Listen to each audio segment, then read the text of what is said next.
What's up everybody? This video is all about my initial impressions of my custom Top Boxer old school boxing gloves. The focus of this video is on the actual physical customization for an end user with small wrists and hands. This isn't about the foam, as that isn't really customized. They currently offer 3 foam categories that you can choose from. I ended up with old school. You can look up their foam padding descriptions on their website and more professional reviews of how the foam feels.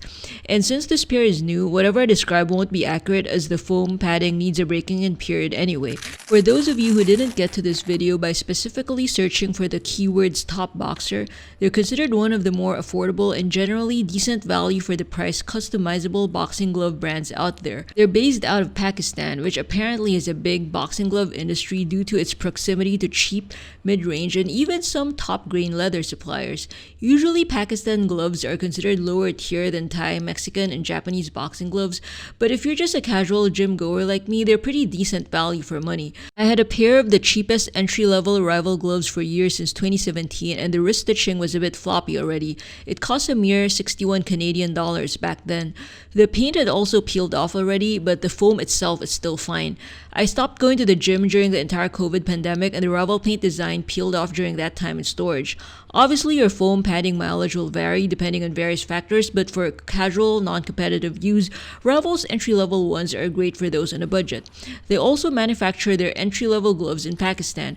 Early this year, I thought to order a custom pair from Top Boxer, and I wanted to focus on wrist protection, since I'm older now as I'm only resuming going back to the gym after a 5-year hiatus. I placed my order on the 18th of March 2025 and finally received my order via DHL courier on the 20th of August. It took 5 months all in all, although their original turnaround time estimate was 10 to 12 weeks. Note this is for the custom option. I assume it's gonna get to you faster if you just order their pre-made ones. You can customize not only the type of foam out of 3 categories, Win 1, Alien, and Old School, but also choose the design on the various panels and even the embroidery. There's no modern color swatch picker on their website. You have to email them and choose colors and swatches via a paint by numbers type coded diagram like this. You also have to email them your hand and wrist measurements, truly old school. You can also choose to pay more for exotic or top grain leather, but I just went with their basic genuine leather option. This is sporting equipment, not a collectible handbag. If you browse their website and peruse online reviews, there are 3 glove categories based on foam type are Win 1s, Aliens, and Old Schools. All are available either as lace-ups or Velcro with various weights. After some email back and forths, Top Boxer suggested using Old Schools for me, as they said they don't often get to make small 8-ounce gloves using that type of foam. I was one who specified that I wanted a lightweight glove, either 8 or 10 ounces. Now, initial weigh-in with the wrist cuff facing up. It shows 12.8 ounces on my scale. I'm not sure if I'm weighing this correctly. Let me redo it with the back fist part facing up, palm facing down. Since it's long, the wrist part now is kind of dangling off the scale, so it doesn't seem like the entire glove is being weighed. Now it shows it's 9.2 ounces. Look, when I put it back on the scale with the wrist part facing up, it's 12.8 ounces again. The only way for me to get 8 ounces, which is what I specified in my order, is if I lay it back fist part facing up, palm facing down. But then the wrist part is dangling out of the scale.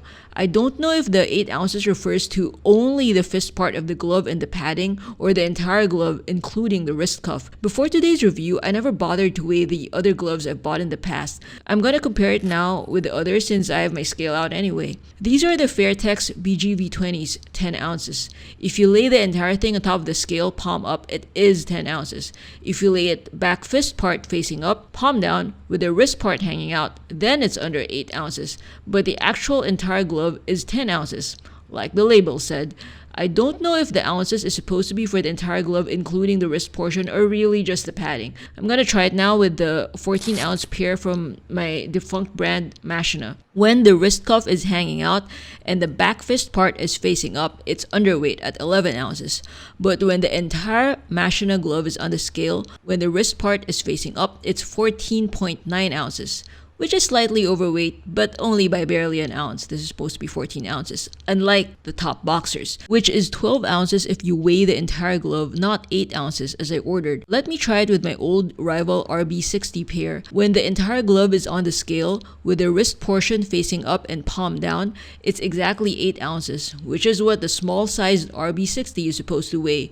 But when the wrist cuff is hanging off the scale, then it's underweight. So either the Top Boxer people define the ounces differently, like they don't include the wrist cuff or it's overweight by 4 entire ounces.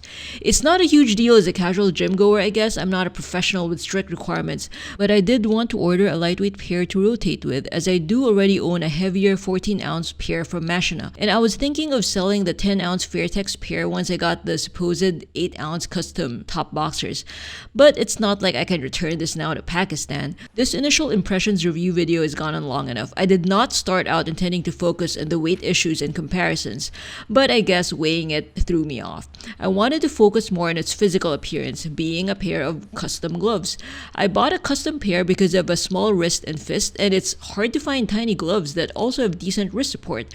Since the top boxers were so delayed and there were long periods of time I didn't hear back from them, despairing that I'm ever even gonna get them, and the rival RB60s were no longer comfortable to use because of their wrist stitching failing, I even got a local cobbler to stitch them. I got these 10-ounce Fairtex BGV20s in May 2025 to use in the meantime at K1, one of the OG combat sports stores here in Metro Manila, Philippines. They've been around over a decade. I chose the BGV20s because according to my online research, this is one of the gloves with the smallest hand compartments out there.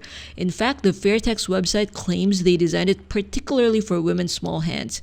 I knew that Rival had updated versions of their compact bag gloves like the descendant of my old RB60s with the peeled off paint, but it would be double the price to ship to the Philippines from Canada. Back in 2017, I got this Rival pair when I had it shipped to the address of my friend who used to live in Canada and who brought it back for me here to Metro Manila, Philippines.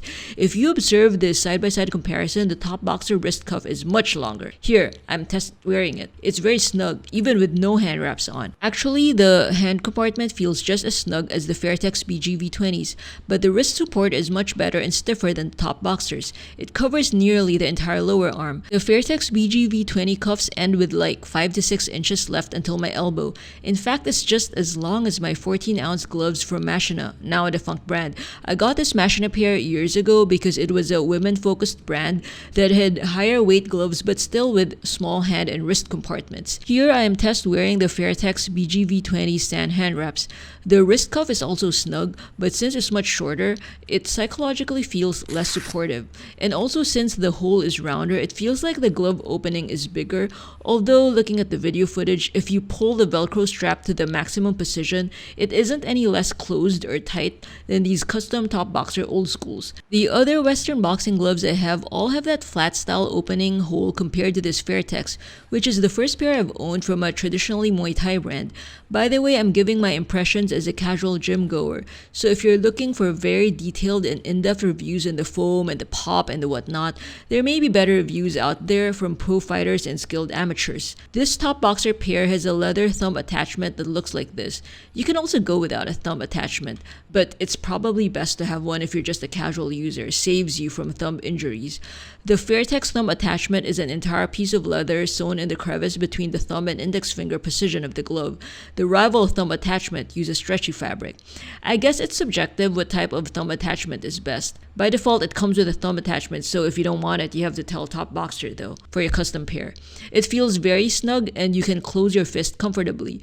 This was delivered just today, August 20, so I actually haven't had time to try it with hand wraps on yet at the gym. I wanted to shoot this first impressions footage already today though while I had time. The inner fabric feels very soft and luxurious, softer than all the other older gloves here and others I've tried elsewhere. I don't know how sweat wicking it is though compared to the synthetic microfiber stuff like in the Rivals. There's a grip bar inside that feels comfortable. I don't know if it's psychological, but the grip bar feels more defined than the 10-ounce Fairtex pair. It's all very subjective though. The entire palm part is open, and there's stretchy fabric in the middle, keeping the opening in place. It's one way of keeping it breathable without resorting to holes like the Fairtex or synthetic mesh fabric like the Rivals palm. I asked Top Boxer to start the Velcro strap in the inner wrist cuff. My old gloves, the Machina and Rivals, started in the back part of the wrist, but ever since I got the Fairtex, which also had the Velcro strap start in the inner wrist cuff, it feels more secure, at least psychologically. I keep bringing up the wrist security because my wrist is extra small. I even had a Velcro patch sewn into my hand wraps because off the shelf after wrapping, there's still extra loop side, that's the soft fluffy part of the strap, that is no hook, that's the bristlier part to grip onto. And ironically, as a casual boxing gym goer, I and others of my ilk tend to box with poor form slop properly, at least compared to skilled amateurs and professionals when we get lazy. So these little touches of protection actually help a lot in avoiding injuries. Hope you found this video helpful. Please give it a thumbs up if you did. Please subscribe to be updated when I upload again. See you next video.